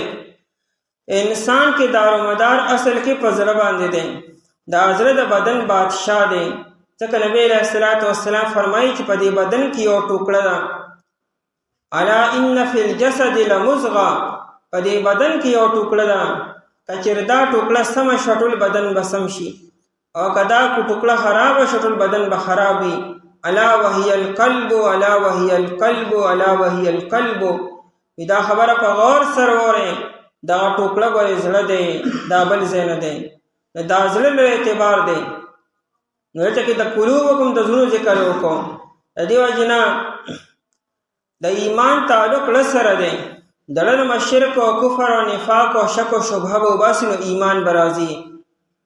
حدیث کې راځي، حدیث قدسی دی چې الله جل شانو فرمایي چې زه په یو ځای کې نه ځایږم، خو د مؤمن په زړه کې ځایږم. محل چې دا ګور د الله جل شان دا انسان دا زړه دی، دا سره او په زړه کې با په یو ټیم کې یو سیز راځي، دونه شي راتلی، یا به الله جل شانه به یا به الله تعالی غیر به وي. کچې غیر الله لته کوز شنو ګور الله جل ته نو تر بیا کته ډیر په جبه چې زما الله سره مینه دا الله تعالی باندې ایمان دې بس وایا.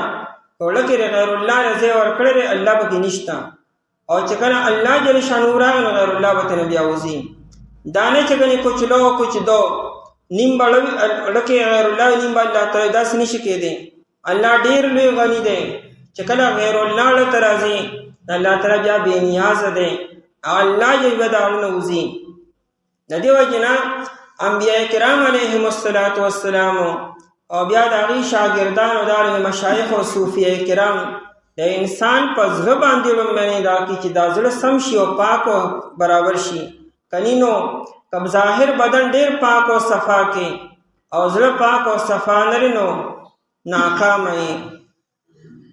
دنیا هر قسم لوشن، هر قسم صابون او هر قسم پرفیوم رو باسل ظاهر بدن سمولو دپاره، لیکن د زړه د سمیدو لپاره صرف او صرف لوشن او پرفیوم او دارنګ صابون چې دغه صرف او صرف ذکر الله دی. د الله نه بغیر زړه به سم شي او پاک بشي، صفا بشي. دا سره اګمان په دنیا کې نشتا چې تعالی دا پاک او صفا کی. دا که صفا کیږي صرف او صرف په ایمانیات باندې په ذکر الله باندې. ثم کست قلوبکم، بیا سخت شو زړونه ستاسو. من بعد ذالک، خطاب د نبی علیہ السلام د زمانه یهودو ته د چې ستاسو زړونه سخت شو. من بعد ذالک، پس د دینه د ذالک مرجع من احیاء القتیل ومسخ القردة والخنازیر. تاسو لپاره الله تعالی مړي را ژوندي کو صالح کاله بعدو، او تاسو لپاره بعض خلکونه شادوغان او خنزیران جوړ کړو. دا دومره واقعات تاسو اوریدل د انبیاء کرامو په ژبو باندې. دا څه افسانې نه دي، دا څه سنی واقعات دي، دا حقایق دي، دا څه شوي دي، او الله جل تاسو سره نشان کولی شي. دا ای باوجود سوزونه سخت شو. فهي کالحجارة، دا سختوالی څنګه و، سونه درجه کې او معیار سو. وی فهي کالحجارة، دا پشان د کانی شو. تشبیه المعقول بالمحسوس تا، نه د انسان له چا تخکاری نه داغیا سخوالی چا تخکاری، لیکن کانی ار چا تخکاری. په کانی باندې ارسو کویږي سونه سخت او مضبوط ته او کلک ته، او زړه به څوک ویني او څوک به وګوري. وی دا زړه څنګه سخت شي او څومره سخت شي، بس وی کانی ته وګوره نو کانی سونه سخت دی. د کانی سختوالی ته وګوره او د انسان د زړه ته بیا وګوره، وی دغه شی دی بیا. کل حجارت، پشان د کانی. او اشد قسوتن، دا او پمانا د بل سره دی، بلکې د کانی نم زیات سخت شو. او اشد، بلکې تفسیر کبیر دا او پمانا د بل سره دی، یعنی بل اشد قسوتن، بل اشد منها قسوتن، بلکې ډیر سخت شو ردی کانی نه په سختوالی کې دا زړه. آیا د کانی نم بل سخت شته دی؟ نو په کانو کې بیا بلا قسمونه دي. که په کانو کې تا ته یو داسې قسم ملو چا انتهایی سخت دی، نو ته د انسان د زړه تشبیه وایي سر ورکا. او یادا چې د کانی نه زیات سخت یو څیز خوشته نه، خو کچرې فرض کوي نو د دې کافر او د انسان د زړه دای په شان سخت دی. او یادا چې دا او د پر تنویع دی، انې زړونه بویا د چا زړه لږ سخت وي چا ډېر سخت وي چا علم زیات سخت وي دارنګه خلکو کې هم دغه شانتي دي لکه څنګه چې کاڼو کې قسمونه دي او یا او دپاره تخییر دی انې ستا خوښه ده که د زړه د کاڼي په شان منې او یا د کاڼي نه د یو بل سخت څیز په شانتي منې کالحجارتي وي او کالحدید ونه وي چې په شان د اوسپنې لکه اوسپنه د کاڼي نه سخته نه ده اوسپنه خو چې په اور باندې ګرمه کړه نرمه شوه چې څه ته جوړیږي لیکن کاڼي په اور نه نرمیږي دا بیا هغه شانتي سخت وي او اشد قسوة یا زیات سخت د دې کاڼي نه نو موږ بار خبره کوو چې دا صرف استعاره ده او تشبیه ده زړه په حقیقت کې د کاڼي په شان نه وي لیکن څنګه چې کاڼي اثر نه قبلي او کاڼي په خبره نه پوهېږي دا شان دا زړونه په خبره نه پوهېږي وَإِنَّ مِنَ الْحِجَارَةِ دا بیان دی چې دا زړونه څنګه سخت شوي دي وي دا د کاڼي نه څنګه زیات سخت شو وي کاڼو کې هم بعضې داسې کاڼي شته دی چې هم د الله تعالی نه یریږي وی کاڼي درې قسمه دي یو هغه کاڼي دي چې هغه د الله تعالی د یرې نه رارغړي د غر د سر نه ناڅاپه یو کاڼي را روان شي یو غټ ګټو او کته راوړي خلکو یې سلایډینګ وشو نو سلایډینګ په څه وشو څه چل شوی دی یو خو دا چې باران شي زه یو خبره ده یو دا چې په وچ میدان باندې نه باران شته نه زلزله شته دی او ناڅاپه سلایډینګ وشو نو دا ولې وشو دا کاڼي ولې راغورځېږي د بر غر سر نه نو په ظاهره کې خلک اسباب ګوري چې څه اسبابو نو خبردار چې دا د الله تعالی د یرې نه دغه غټ د غر د سر نه را روان شو نو بعضې کاڼي داسې دي او بعضې داسې وي چې هغه د الله تعالی د یرې نه جاړي او لکه څنګه چې د سترګو نه اوښکې بهیږي یو قطره روانه وي دکه رنګ دغه کاڼ نه اوبه څاڅي او بعضې کاڼي خو داسې چې الله اکبر دومره یریږي د الله جل شانهو نه لکه څنګه چې نیر روان وي او یو چینه روانه وي او بل ته چشمه روانې اوبه دکه رنګ د دې کاڼي نه دومره الله تعالی نه یریږي او جاړي چې روانې چینې جاري چینې د هغې نه بهیږي روانې وي وي دا کاڼي داسې دي لیکن د انسان داړو نه دې د الله تعالی نه یریږي چې ورغړي او نه ترې نه اوښکه بهیږي او نه مکمل جاړي وَإِنَّ مِنَ الْحِجَارَةِ او بېشک بعضې د کاڼو نه لما یتفجرو همغه هغه دي چې یتفجرو چې بهیږي منه الانهار د هغې نه نهرونه انهار جمع د نهرون ده پښتو کې مونږ نهر وایو په پښتو په اردو کې نهر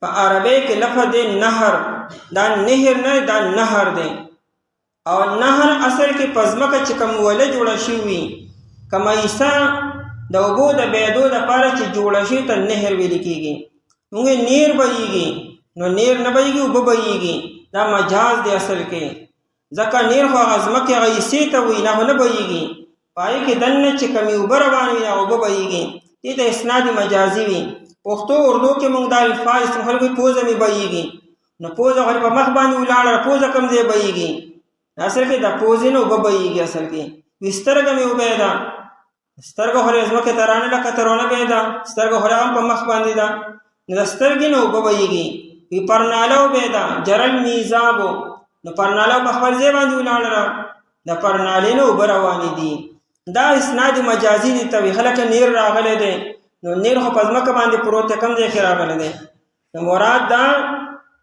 چې د نیر کې اوبه راغلي دي ډېرې زیاتې نو انهارو ای ماء الانهار یتفجر منه الانهار یتفجر منه ماء الانهار بهیږي د هغې نه نهرونه یعنې د نهرونو هغه اوبه مونږ سره پښتو کې داسې خپل لفظ نشته چې مونږ د یتفجر معنا وکړو سمه یتفجر اصل کې التفتح بالسعة چې یو څیز کولو شي او ډېر په تیزۍ سره روان شي دا اوبه دومره په تیزۍ سره روانې شي چې ډېرې زیاتې هم وي او تیزې هم وي او په یو ځای روانې وي خلک یې پوټ پړنه چې مکمل راوتې دې ته یتفجر ویل کېږي بس پښتو کې معنا به د بهېدلو به کړو د روانېدو به کړو خاصی معنی در روانېدو نه تیز روانېدلو او ډېر روانېدلو یتفجرو چې ډېر روانې وي او په تیزه سره بهیږي منه د دغه کاڼي نه الانهار نهرونه. نو بعد کاڼي داسې هم شته چې د هغې نه باقاعده نهرونه روان شي. آیا دنیا کې داسې یو کاڼی شته چې نهر ترې روان شي وي که نه؟ دا هم تشبیه ده. اصل خبر هو تشبیه شروع ده، خو حقیقت کې هم داسې کاڼي شته چې باقاعده نهرونه روان شوي دي. لکه دا زمزم دا اوبه چې دي، د زمزم دا اوبه د حجر اسود د لاندې یو کاڼی دی، دا د کاڼي نه د اوبه را روانې دي. او دا څومره زمانې وشي او څومره زمانې به وي او څومره اوبه ترې نه روانې دي، تمامي دنیا کې تقسیمیږي، لیکن هغه اوبه تر اوسه پورې کمې نه شوې او دا اوبه روانې د کاڼي نه دي. نو الله جل شانو په دې خبره قادر دی چې د یو کاڼي دومره ډېرې زیاتې اوبه روانې کړي دي. دا په دې غرونو کې چې لوی لوی نهرونه او آبشارې را روانې دي او یا دا چینی را روانې دي، دا اوبه را کوم ځای نه دي. د غر په سر کې کوم ځای کې اوبه خلک په ځمکه کې بورینګ کې لاندې اوبه روباسي 120 فټو 80 فټو او بلوچستان کې 600 فټو 600 فټ لاندې اوبه روزي. او دلته کې د غر په سر کې 25,000 فټو 10,000 فټو 15,000 فټ بره د غر په سر کې اوبه دي. هلته بچاو خېدولې او لا ټولې ګټې دي او دا ګټونه الله تعالی اوبه روانې کړي او کمیږي نه. یتفجرو روان وي منه د عین الانهار نهرونه. وان منها او بېشکه بعضې د کاڼونه لما یشققو همها آدي چې وچوي. یشققو اصل کې یتشققو دې کې سچل شوی نو یشققو ته جوړ شوی دی، د صرفیانو څه کار پکې شوی دی. نو یشققو چې چوي فیخرجو پس راوځي منه د عین الماء اوبه، نو مراد ترې نه چینی دي. کاڼي وچوي او د عین اوبه روانې شي. لکه د موسی علیه السلام هغه کاڼی چې و اوله ګزار روبغو د عین اول نرۍ نرۍ اوبه روانې شوې او بیا وروسته باقاعده تېرې شوې. نو فیخرج منه الماء پس وځي د عین اوبه، یعنې نرۍ نرۍ لږې لږې اوبه ځي. دا مخکې ډېرې یادې دي مخکې لږې یادې. وان منها او بېشکه بعضې د کاڼونه لما یهبطو همها آدي چې راغړي. یتردد یهبطو اصل کې ارغړېدل ګرنه چې راغړي د بر نه ښکته. یتردد من الاعلى الى الاسفل چې د بر نه ښکته راورغړي دې ته یهبطو وي. یهبطو چې راغړي من خشیت الله د وجې د یری د الله تعالی نه. نو د کاڼو درې قسمونه شو. څه هغه کاڼي دي چې هغه صرف راغړي، څه هغه کاڼي دي چې د هغې نه لږې لږې اوبه روانې شي، او څه هغه کاڼي چې ډېر باقاعده نهرونه روان شي. دا شان د انسانانو زړونه په درې قسمه دي. یو د عامو خلکو زړونه دي، د عامو مؤمنانو، هغوی کله کله د الله نه ویریږي نو تنبیه ورته وشي.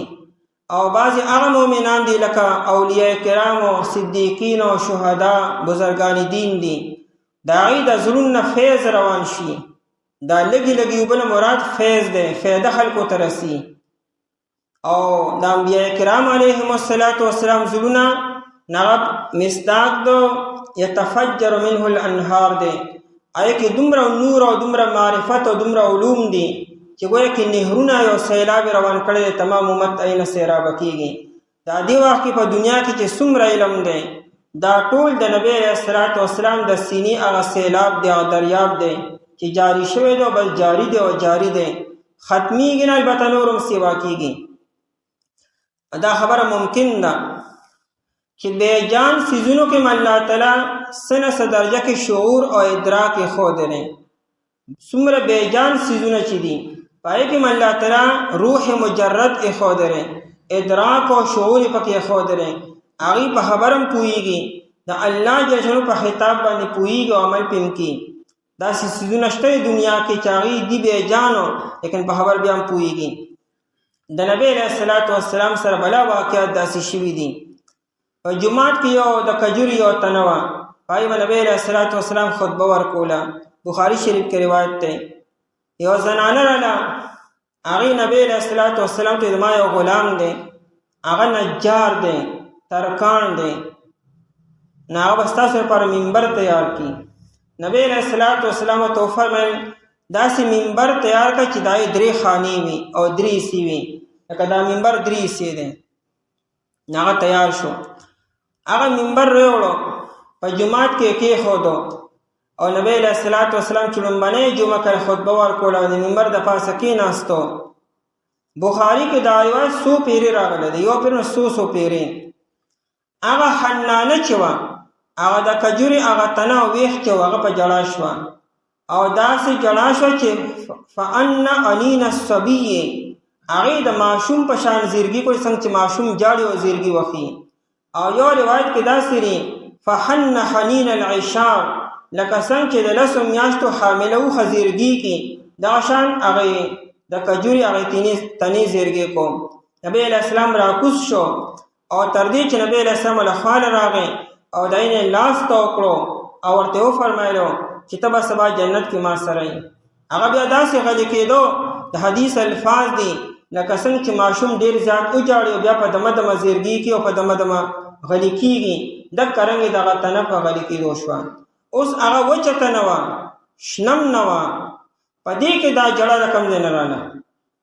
یو بیجان څیز کې، دا بیجان څیز کې الله تعالی احساس او ادراک او شعور ایښودلی. دارنګې ګڼ روایتونه په بخاري کې دا موجود دي.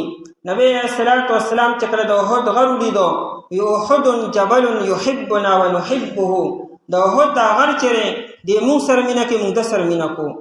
انسان خو زه ټیک ته غر سره مینه کوي، لیکن غر چا سره څنګه مینه کوي؟ دا مینه خوړه سره تعلق ساتي. دا غر مړه شته دی او شته دی.